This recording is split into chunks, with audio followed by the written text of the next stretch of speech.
Hello and welcome to Refresh with Dawn Herring, where observation transforms. And this is the way I see it as artist, aspiring musician, and avid journal keeper.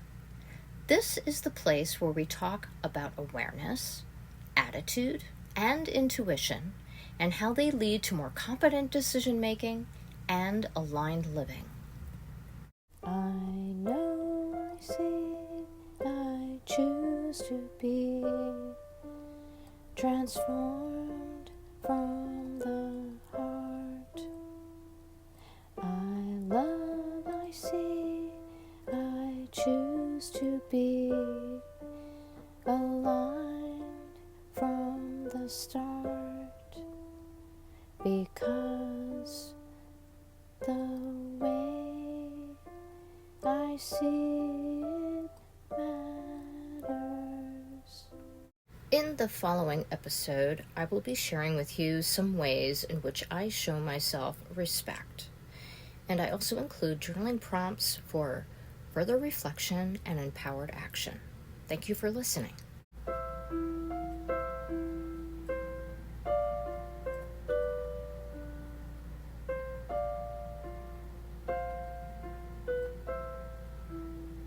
Welcome to episode 8 of the Way I See It podcast that I have titled, Respect is the Golden Rule.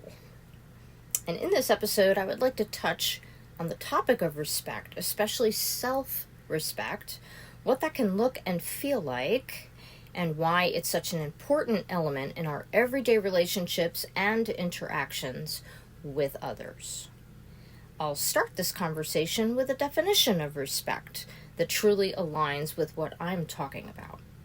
It's defined as due regard for the feelings, wishes, and rights or traditions of others.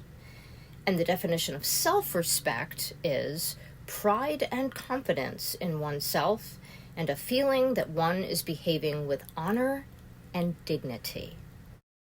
With those definitions laid out, I wanted to share with you ways I show my self-respect, why I think it's important, if not imperative, to do so, and how that directly impacts how we communicate with others with an underlying mutual respect in place. Beyond taking care of myself physically, such as eating good food, moving my body in a way that feels right and good to me, and getting enough sleep, I also see my attitude toward myself as vitally important as a way to show my self-respect. Appreciating myself for who I am is the significant foundation towards self-respect in all my foibles, as well as my skill sets and everything in between. Here are some examples. I respect my skill as an artist in varying mediums, from pencil to watercolor to pen and marker, no matter the subject matter. I respect my acquiring skill in music, from songwriting to composing on piano. I make time for it because I respect my desire to express myself that way. I respect all I've learned and implement as I work in our electrical contracting office and fulfill the duties necessary to running a business. I also respect my limitations of what I can or cannot do in a day.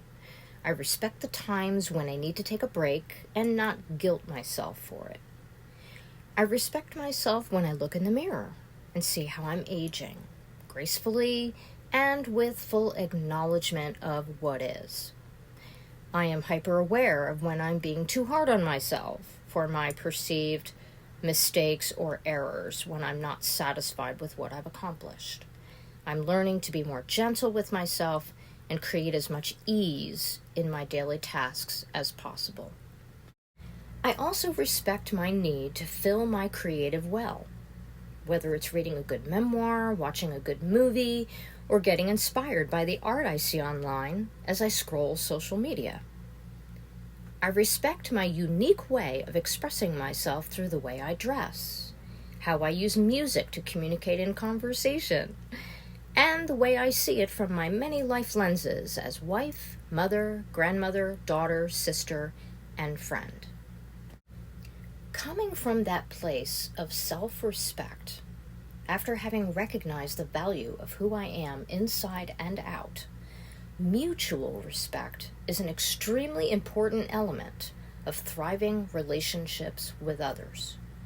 Recognizing the value of each one who I am in contact with and seeing that reciprocated through word, action, and response to our mutual ongoing communication is what makes those relationships meaningful and satisfying. As I have practiced self-respect over the years, I have come to recognize when a communication with another disappoints because of that lack of mutual respect, whether overt or subtle. Sometimes it's hard to detect at first, but wisdom grows over time with life experience as I engage with others, and I find myself most appreciative of that mutual respect that we all expect, and rightfully so, since it's not necessarily easy to come by. That's why it's so important to start with self-respect. When you respect yourself and make the effort to appreciate who you are from the inside out, it helps us to gain more confidence when it comes to communicating with others, with the expectation that we will receive the respect we deserve. And when that doesn't happen, we can then, with confidence, draw a line in the sand and say, "This isn't working for me." We need to give ourselves space, creating a safe boundary from unnecessary conflict, no matter where it's coming from, and we need not apologize for it. If another wants to communicate, it must be in the bounds of mutual respect. Otherwise, they are not recognizing the value of the way you see it.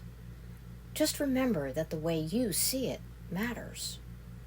Allow the gift of your intuition to feel into whether or not you are respecting yourself, and, in turn, whether you are experiencing the mutual respect of others, and act accordingly. A journaling prompt for you. List off the ways you currently express self-respect. Get as specific as possible. No item is too small because sometimes the smallest of ways build that important foundation of respect that is vital to our well-being. When you're ready, you can record one way that you would like to start respecting yourself more, whatever the area of life it entails. Perhaps give yourself permission to express yourself creatively, or setting boundaries where needed.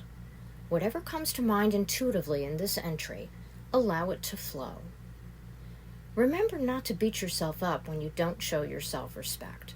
Just becoming more aware of when this happens and why can go a long way to helping you align with who you are from the inside out.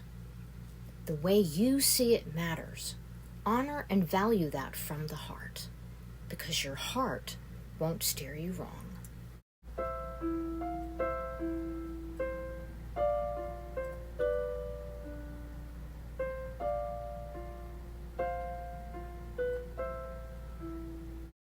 Thank you so much for listening to the Way I See It podcast. I really appreciate it. And if you have found this on YouTube, you are welcome to subscribe to my channel for future episodes. And if you found me on Spotify, you're welcome to follow me for future episodes there as well. You're also welcome to check out my website at dawnherring.net, where I have more journaling resources for your practice. And remember that the way you see it matters.